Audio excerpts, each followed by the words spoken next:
اعوذ باللہ من الشیطان الرجیم بسم اللہ الرحمن الرحیم السلام علیکم ورحمۃ اللہ وبرکاتہ۔ بزرگوں، بھائیوں اور دوستوں، میرا نام محمد شریف ہے۔ اکثر لوگ مجھے شریف صاحب یا ریحان شاہ صاحب کے نام سے جانتے ہیں۔ الحمدللہ شہر حیدرآباد میں جامعہ نظامیہ کے ادارے سے میرے گھر والے الحمدللہ میرے بزرگاں جو ہے وابستہ ہے۔ میں علماء کے گھرانے سے میرا تعلق ہے۔ اسی طرح شہر حیدرآباد کے دو مساجد اور بالخصوص ایک جو بالاپور میں عیدگاہ ہے، وہاں کا میں خدمت گزار ہوں، اور ان مساجد میں جمعہ کا خطاب بھی جو ہے الحمدللہ اردو میں جو خطبہ ہوتا ہے وہ میں جو ہے ایک زمانے سے کئی سالوں سے دیتا آ رہا ہوں۔ اور غوثی شاہ صاحب قبلہ علیہ رحمہ جو ایک شہر حیدرآباد کے ایک سلسلہ ہے حضرت کا، جو صوفیانہ ایک سلسلہ ہے علم طریقت کا، اس سے بھی میں وابستہ ہوں، اس سے الحمدللہ اس سے بھی میرا تعلق ہے۔ آپ کے سامنے آنے کا مقصد یہی ہے کہ جو حالیہ دنوں میں شہر حیدرآباد میں جو جرائم میں آئے دن اضافہ ہو رہا ہے، اس کے اوپر تھوڑا سا آپ کے ساتھ تبادلہ خیال کروں۔ آپ سے چند باتیں کہنا ضروری سمجھتا ہوں اور چاہتا ہوں کہ یہ باتیں آپ دوسروں تک بھی پہنچائیں کہ امت مسلمہ بظاہر آج معاشی طور پہ، خیر معاشی طور پہ بھی بعض ہمارے قوم کا ایک طبقہ پریشان ہے، مشکلات کا شکار ہے، مہنگائی آئے دن بڑھتے جا رہی ہے، اور لوگوں کے اندر حرص و ہوس میں بھی آئے دن اضافہ ہے۔ معمولی سے معمولی کام کے لیے بھی لوگ جو ہے بڑی بڑی رقمیں مطالبہ کر رہے ہیں۔ آپ کو یہ بات کا اچھی طرح سے اندازہ ہوگا۔ آپ چاہے کسی تعمیر کا کام لیں، چاہے کسی اور طرح کا کام لیں، تو لوگوں میں حرص و ہوس آئے دن اضافہ ہے۔ اسی طرح جرائم میں بھی آئے دن اضافہ ہو رہا ہے۔ قتل و غارت گری، دھوکہ، فریب، مکر اور جھوٹ، بدگمانی، غیبت، چغل خوری، یہ تمام برائیاں آج امت مسلمہ میں جو ہے وہ بڑے پیمانے پہ پھیل چکی ہیں۔ آپ کے شاید نظروں سے گزرا ہوگا، کل ہی جو ایک واقعہ پیش آیا، ایک نوجوان کو چند اشرار، چند مجرمین بالکل سڑک پر، ایک بڑی سڑک پر، اتاپور جس کا یہاں پر لوگ جانتے ہیں شہر حیدرآباد میں، وہاں پر جہاں سے بالکل ٹریفک گزر رہی ہے، تو ان کی دیدہ دلیری کا یہ عالم دیکھنے میں آیا کہ بالکل روڈ پر جبکہ لوگ وہاں سے گزر رہے ہیں، لوگوں کی پرواہ کیے بغیر، کوئی شرم و حیا کا ان کے اندر کوئی چیز و بات نظر نہیں آئی، نہ ان کو کسی طرح کا کوئی پولیس کا خوف نظر آیا، نہ جو ہے ان کے اندر خوف خدا نظر آیا۔ تو یہ چیز آج معاشرے میں بڑے پیمانے پہ پھیل چکی ہے۔ لوگوں کو کسی کا بھی کسی بڑے سے بڑے جرم کا، چاہے وہ سود لینا ہو، سود دینا ہو، کسی کا قتل ناحق کرنا ہو، کچھ بھی، جو بھی جرم اگر کوئی کرنا چاہے، کسی کی عصمت ریزی کرنا ہو، کسی خاتون کی، کسی لڑکی کی، تو کسی کے اندر اب آج جرم، برائی، گناہ سے کسی بھی طرح کا کوئی آڑ باقی نہیں رہی دیکھنے میں آ رہا اکثریت، سوائے چند ایک، الا ماشاء اللہ چند ایک لوگ جو تھوڑا بہت دین کی سمجھ رکھتے ہیں، دین کا علم رکھتے ہیں، انہی کے اندر تھوڑا بہت وہ ابھی رمق باقی ہے، ورنہ اکثریت ہماری اسی طرح کی ہو گئی ہے۔ دین سے کوئی جیسا دلچسپی ہونی چاہیے، دین سے لگاؤ ہونا چاہیے، وہ آئے دن اس میں کمی ہی واقع ہو رہی ہے، کوئی اضافہ نہیں ہو رہا۔ بہرحال یہ واقعہ کل دیکھنے میں آیا، بڑی تکلیف ہوئی کہ نہ پولیس کا کسی کو خوف ہے، نہ کسی کو خدا کا خوف ہے۔ تو یہ واقعہ ایک آدھ واقعہ نہیں ہے شاذ و نادر، بلکہ آئے دن چند مہینوں پہلے وہی روڈ پر ایک دن دہاڑے پولیس کی موجودگی میں یہ قتل، ایک شخص کا قتل کیا گیا، اس کے چند مہینے گزرے نہیں یہ واقعہ پیش آیا۔ تو یہ آئے دن اس طرح کے قتل میں جو ہے بعض بے گناہ لوگوں کا خون ناحق کیا جا رہا، اور پولیس ہمارے یہاں کا سسٹم ہی ایسا ہے اس ملک کا کہ مجرمین بڑا سا بڑا جرم کر کے بھی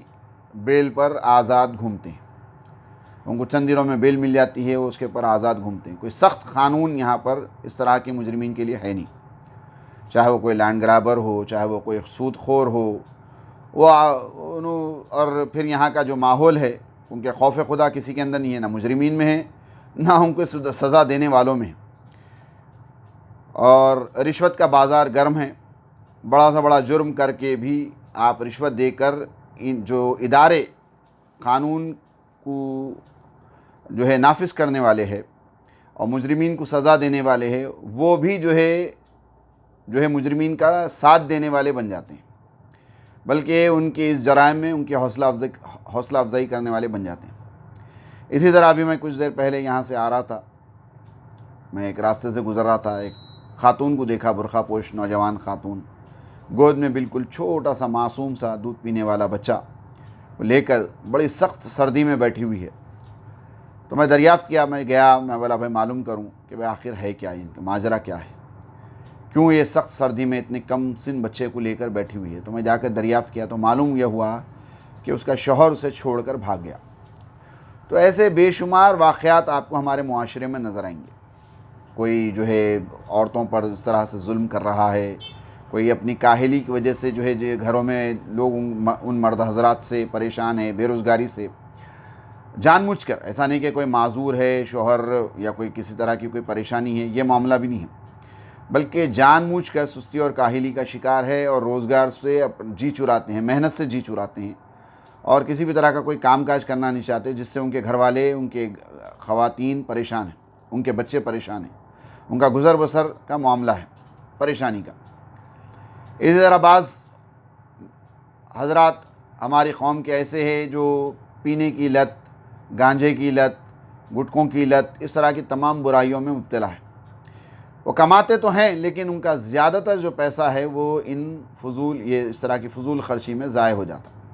اور پی کھا کر اپنے خواہشات کے لیے، جو بیجا خواہشات ہے اس کی تکمیل کے لیے، اس کو پورا کرنے کے لیے اپنے گھر والوں پہ تک ظلم کرتے ہیں۔ تو معاشرہ جو ہے، حالانکہ ہماری اکثریت بعض لوگ پیسے کما رہے ہیں، معاشی طور پہ حالات کافی بہتر،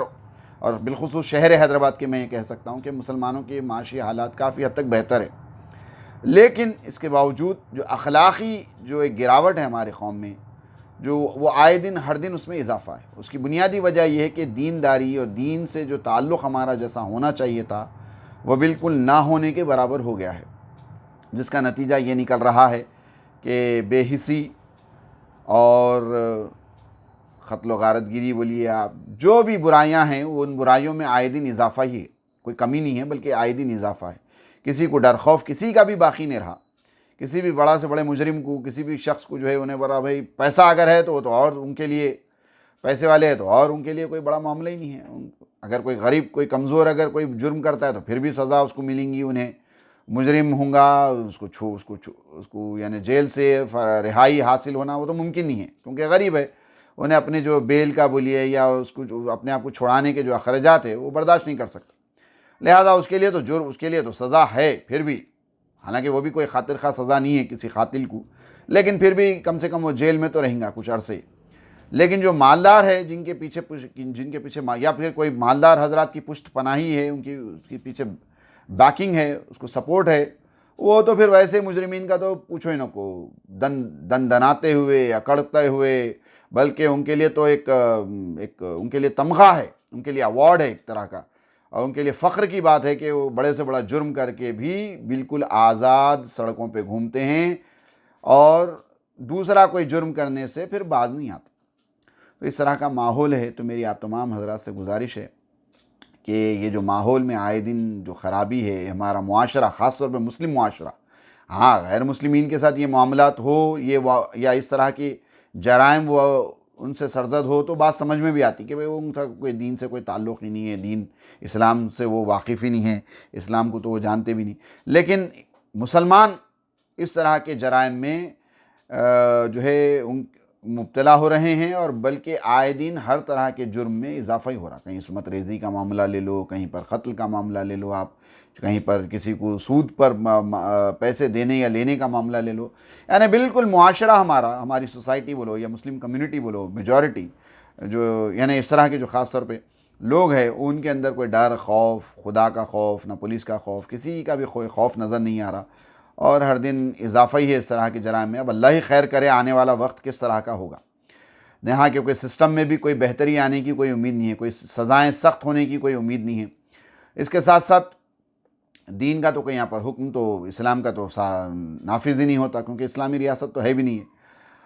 جب تک کہ ایسا کوئی سخت سزائیں ان کے لیے حکومت جو ہے مقرر نہ کرے، وہ کیسز جو ہے کورٹوں میں سو سال بلکہ لوگ مر جاتے ہیں، ان کو انصاف نہیں ملتا۔ تو یہ ہمارے کورٹس کا یہ انداز ہے ان کی کارکردگی کا۔ اور مجرمین جو ہے پیسہ جن کے پاس ہے وہ دندناتے سڑکوں پر پھرتے ہیں، بالکل فخر کے ساتھ پھرتے ہیں، اکڑتے ہوئے پھرتے ہیں کہ بھئی ہمارا کسی نے کوئی بال بھی بانکا نہیں کیا۔ اب بالآخر لوگ مجبور ہو رہے ہیں، جو اب کوئی طاقتور ہے جس کے ساتھ کسی نے ظلم کیا تو وہ تو اپنی طاقت کے بلبوتے پہ وہ اپنا بدلہ لینا چاہتے ہیں یا لینے کی کوشش کرتے ہیں، لیکن اب جو کمزور ہے جس کے اوپر ظلم ہوا اس کا تو کوئی پرسان حال ہی نہیں۔ تو اس طرح کی صورتحال ہو گئی ہے۔ تو میری کوشش تھی کہ آپ بھی حضرات یہ حالات سے اچھی طریقے سے واقف ہوں گے۔ میرا یہاں پر آنے کا مقصد یہی ہے کہ کوئی آپ سے کوئی ویوز وغیرہ کی کوئی میری خواہش نہیں ہے، بلکہ میں اس بات کو محسوس کیا اور بڑی تکلیف ہو رہی ہے یہ واقعات دیکھتے ہوئے۔ ایک ایمان رکھنے والے شخص کے لیے مسلمانوں کی یہ حالات دیکھ کر اس کو بڑا درد اور تکلیف ہوتی ہے۔ تو میرے کو بڑا افسوس ہو رہا تھا کہ یہ کیا ہو گئی ہے ہماری قوم، کس طرح کی جو ہے ذلت اور خواری کا شکار ہو رہی ہے، کس طرح کے جرائم میں ہم مبتلا ہو رہے ہیں آئے دن۔ کہیں پر گانجے کے لیے ایک دوسرے کو مار لے رہے، کہیں پر پیسوں کے لیے ہم ایک دوسرے کو ناحق قتل کر رہے، کہیں پر جو ہے معمولی باتوں پہ بعض وقت ایک دوسرے کا ہم جو ہے خون ناحق بہا رہے۔ تو بہرحال اس طرح کی صورتحال تھی، تو میں آپ کے ساتھ یہ شیئر کرنا چاہ رہا تھا۔ اور دوسری چیز میں یہ کوشش کر رہا ہوں کہ آپ تمام سے ادباً گزارش ہے میری کہ آپ حضرات اور جہاں تک ہو سکے اس ویڈیو کو وائرل کرے، جہاں تک ہو سکے زیادہ سے زیادہ لوگوں کو ویڈیو پہنچائے۔ اس کا مقصد یہ ہے کہ لوگوں کو توجہ دلانا کہ وہ دین سے جڑیں، دین کی طرف راغب ہو۔ جب تک ہم اللہ رسول کے احکام کے بارے میں جانیں گے نہیں، اس کا علم حاصل نہیں کریں گے، اس کی سمجھ حاصل نہیں کریں گے اور اس پر عمل کرنے کی کوشش نہیں کریں گے، ہمارا معاشرہ، ہماری سوسائٹی، ہماری کمیونٹی زمین پر امن و امان قائم نہیں ہو سکتا ہے۔ مثال کے طور پہ میں زیادہ وقت نہیں لوں گا آپ کا، مثال کے طور پہ ایک شخص شرابی ہے، تو اس کے شرابی ہونے کی وجہ سے اس کا گھر بھی تکلیف اٹھاتا ہے، اس کے پڑوسیاں بھی اس سے پریشان رہتے ہیں، ایک معاشرے میں وہ ایک سردرد ہوتا ہے ہر ایک کے لیے، پیسہ بھی فضول ضائع کرتا ہے، اس کی جان کے لیے بھی خطرہ ہوتا ہے، اس کے لیے کوئی عزت نہیں رہتی معاشرے میں، سوسائٹی میں۔ تو اگر کوئی شخص صرف شراب پینے سے اپنے آپ کو بچا لیتا ہے تو اس کو کئی فائدے، کئی رحمتیں، برکتیں اللہ تبارک و تعالیٰ کی طرف جانب سے اس گناہ سے بچنے کی برکت سے حاصل ہوتی ہیں۔ تو اگر کوئی شخص تمام گناہوں سے اپنے آپ کو بچانے کی فکر کرے تو معاشرہ کیسا پرامن ہوگا، اس کے گھر والے بھی اس سے خوش ہو گئے، اس کے لیے بھی سلامتی، وہ خود بھی اپنے آپ کے لیے بھی سلامتی بنے گا اور دوسروں کے لیے بھی سلامتی کا سبب بنے گا۔ بلکہ ایک بات میں ایک بزرگ نے ایک بزرگ کا قول مجھے یاد آ رہا ہے، یہاں پر ضروری سمجھتا ہوں آپ کے ساتھ شیئر کروں۔ ایک بزرگ نے فرمایا، یحییٰ بن معاذ رازی رحمۃ اللہ علیہ کا قول ہے کہ آپ فرماتے ہیں کہ ایک مومن کا دوسرے مومن پر 3 حق ہے، 3 طرح کے۔ ایک مومن کا دوسرے مومن پر وہ 3 حق کیا ہے؟ آپ فرماتے ہیں کہ اگر تم کسی کا فائدہ نہیں کر سکتے تو کم سے کم اس کا نقصان نہ کرو۔ کسی کو فائدہ نہیں پہنچا سکتے تو کم سے کم اس کے نقصان کے طلبگار مت ہو، اس کو نقصان کسی بھی طرح سے اپنے مومن بھائی کو پہنچاؤ مت۔ دوسرا، اگر اس کو خوش نہیں کر سکتے تو کم سے کم دکھ مت دو۔ اگر اس کو کسی طرح سے خوش نہیں کر سکتے تو اور جو ہے اس کو کسی بھی طرح سے دکھ مت دو۔ اور تیسری بات جو ہے میرے ذہن سے وہ ہو رہی ہے، میں بھول رہا ہوں، تو یہ 2 باتیں کم سے کم آپ یاد رکھیں کہ کسی کا فائدہ اگر نہیں کر سکتے تو کم سے کم اس کو تکلیف مت دو، اور کسی کو اگر یعنی اس کو نقصان مت کرو، اور اگر کسی کو خوش نہیں کر سکتے تو کم سے کم اس کو دکھ مت دو۔ تو یہ کم سے کم یہ 2 باتوں کا آپ خاص خیال رکھیں، اور جو ہے بہرحال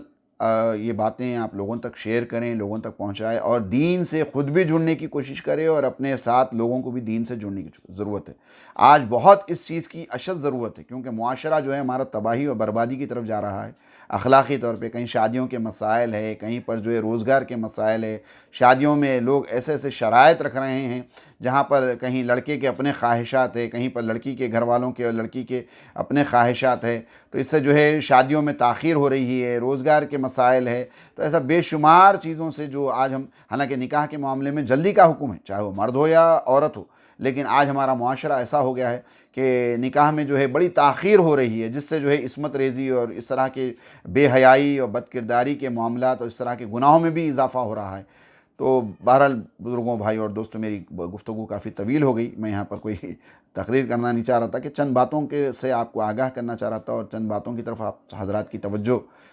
جو ہے مرکوز کرنا چاہ رہا تھا، اور چاہتا تھا کہ آپ یہ بات لوگوں تک پہنچائیں، زیادہ سے زیادہ شیئر کریں اور لوگوں کو کہیں کہ دین سے زیادہ جڑیں، بس میرا مقصد یہی تھا۔ اللہ تبارک و تعالی ہماری ان کوششوں کو اپنی بارگاہ میں قبول فرمائیں اور اس میں خیر و برکت دے، اور ہم سب کو نیک اور ایک اچھا مسلمان بننے کی توفیق عطا کرے، اور دنیا اور آخرت میں ہمیں جو ہے